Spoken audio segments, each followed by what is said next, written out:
Agatha, a mysterious, strange lady, moved into the small village of Madudhah. She became the villagers' benefactor. She was generous, always eager to give a helping hand to all who required help from her. But her generosity came with a condition: she only gave help to those who came to ask with their children. She refuses to give assistance otherwise. It was a strange rule, but one the villagers willingly overlooked so they could fill up their pockets. Ezin, a single mother, have tried every way possible to receive help from Agatha, to no avail, because her twins were terrified of Agatha and refused to be close to the woman. This strange behavior of her kids frustrates Ezin, but no matter what she says, no matter how much she punishes and beats her children, her stubborn kid still refuses to see Agatha. A visitor in the village happens to meet Agatha and became hysterical. She tried to warn the villagers about this dangerous woman, Agatha. She told them the story of when Agatha had invaded her village 100 years ago. Agatha is a witch who depends on the essence of young children to never age. But the villagers, even after seeing a photo which served as evidence and hearing the story, they refused to see reason, as they were severely blinded by their greed. Ada raised the picture higher.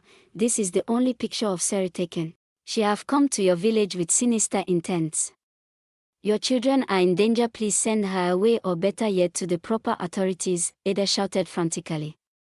Shocked faces stared back at her, speechless and confused. It was silent for a moment before a woman pointed an accusing finger at Ada. Liar, ugly liar. You just don't want to see our village progress. You're jealous. Madam Agatha didn't settle at your own village. Soon different accusing voices rose up to support the woman. Maybe Madam Agatha saw your evil heart and refused to help you. That's why you're spoiling her good name out of spite. Go back to your village, evil jealous woman. Don't you dare mention Madam Agatha's name again unless you want us to knock your teeth out. Can you do half of the things Madam Agatha have done for us? If we send her away, will you feed us and our family, so you're prepared to sell your children to a witch just for a few good meals? Ada questioned in anger. The room flared up as all the women erupted in anger. They all looked ready to tear Ada limb from limb. They shouted curses and ordered Ada to leave their village. I'm leaving. I won't stay for another minute. Chima, though also disappointed and angry with her friend, stepped in between the uproar to placate the angry women. No, please. Ada's village is far from here and it's nearing dusk. Let she apologize and stay for a night before leaving, Chima begged. No, Chima, I don't even want to stay for another minute. Just please listen to me. Don't let your child near that witch. Remember, you have only one child. Ada then picked up her child and packed bag, rushing out of the house amidst the scorn and insults being thrown at her. After Ada left, the room slowly calmed down, and a woman started, "Let's all forget the depravity that happened here. We shouldn't mention it to anyone. Madam Agatha must not hear such insults against her." The other women nodded as they all came to an understanding. Chima apologized profusely on behalf of her friend. The women begrudgingly accepted it and slowly dispersed. Throughout the whole argument, Ezin didn't say a word. She had never received anything from Agatha, so even though she knew Agatha as a lovely and kind lady, she didn't feel obligated to stand up for Agatha. She definitely did not believe a word out of Ada's mouth, but that picture Ada had rose some questions but not enough doubts. Weeks passed, and the recent spectacle at Chima's house was already forgotten, as everyone was swept up in their daily routines. One day, while on the way to the farm, Ezin received word of a gathering at the village square. There, Agatha was giving out gifts, but unlike usual, she wasn't asking for the presence of any children. Ezin was pleasantly surprised that she also received some. Agatha even smiled brightly at her. "I'm having a birthday party. I'm throwing the party at my home for the children, and another for the adults, so the parents can all unwind. Don't worry, the children will all be taken care of." Ezin was happy and grateful. Agatha still thought of inviting her and her children, even after her children had been blatantly rude and disrespectful towards her. "Thank you very much more for still considering my family even after my children have been so rude to you. It's no issue, children are eccentric like that. I think this time they'll be more comfortable. I will not be there. The house is only for the children to enjoy and have fun. And rest assured, the party for you parents will be entertaining and relaxing. Everyone will be leaving with presents for honoring my invitation." Ezin was just as thrilled as everyone else. Agatha's birthday party was the talk of the village as everyone looked forward to the date with unconstrained joy and anticipation. On the D-Day, the village was bustling with joy as everyone was dressed in their best clothes. The children marched to Agatha's mansion and the parents laughed together in pairs to the party.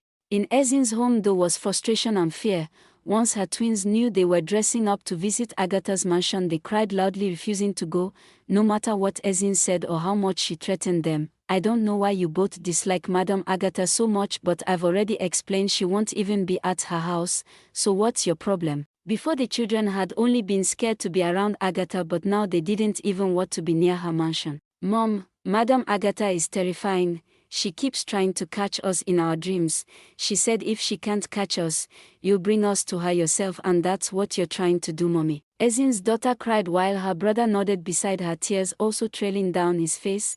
Ezin felt chills run down her spine after hearing this, and a memory she had sealed away flickered in her mind, of Ada raising a picture and shouting about Agatha being a witch. Ezin shook her head, clearing the memory, and sighed, looking down at her trembling children who glared up at her, their eyes blazing with a mixture of pure fear and betrayal. Okay, you don't want to go. No problem, I won't force you. Ikom and Ababe looked up at her, hope shining in their teary eyes. Really, Mommy? Yes, stay back. The children hugged her in relief and happiness. Thank you, Mommy. Ezin was happy to see her children now settled and happy. She consoled herself. I shouldn't be greedy. Whatever present I receive should be enough. I should not force my children into an uncomfortable situation for a few more gifts. So Ezin quickly dressed up, and after promising to return soon, and warning her children to stay inside and wait for her, she prepared to leave. Outside she saw her neighbor Chima. Chima was handing her crying son to two older kids. Take him to the party at Madam Agatha's mansion. Don't let him run away, make sure he stays put, Chima strictly instructed them, and the kids left, dragging with them Chima's son, who kept crying out to his mother, Mommy, I don't want to go, please don't make me go. Chima noticed Ezin's confused look and sighed, my stupid friend have gotten into my son's head. He heard everything Ada said, and now he's terrified of going anywhere near Madam Agatha, but I'm not going to miss out on all the goodies he will surely come back with after attending her party. That my wicked and hateful friend will never see good in her life for spoiling my son's mind towards Madam Agatha. Chima cursed in anger. What about you? Have your children left? Chima asked after coming down. They didn't want to go and I couldn't bear to force them. Chima clapped her hands, laughing mockingly. It's enemies that don't wish people happiness. For you it's your own children that is against your success. Why did you not force them to go? You might not get a chance as good as this again, so grab it. Should I call some children to take them along? Ezin shook her head. No, thank you. Whatever present I receive, I'll be satisfied.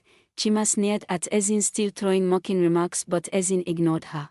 The party was opulent, a display of wealth the village had never seen.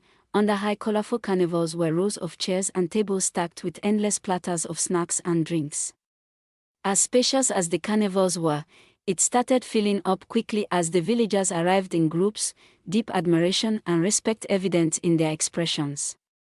As soon as the party began, food streamed in course after course, more than the villagers could consume. Some already came prepared with huge containers and coolers to store the food and drinks. The air was filled with laughter and satisfied murmurings. Blessings and praises were being sung in Agatha's name.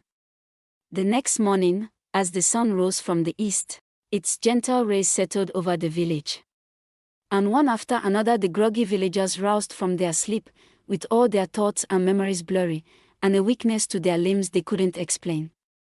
The villagers looked around in confusion. None knew when they had all fallen asleep or how long they had been out for. But then, with a sudden jolt, they remembered their children and agreed the mystery could wait until they had brought the children back.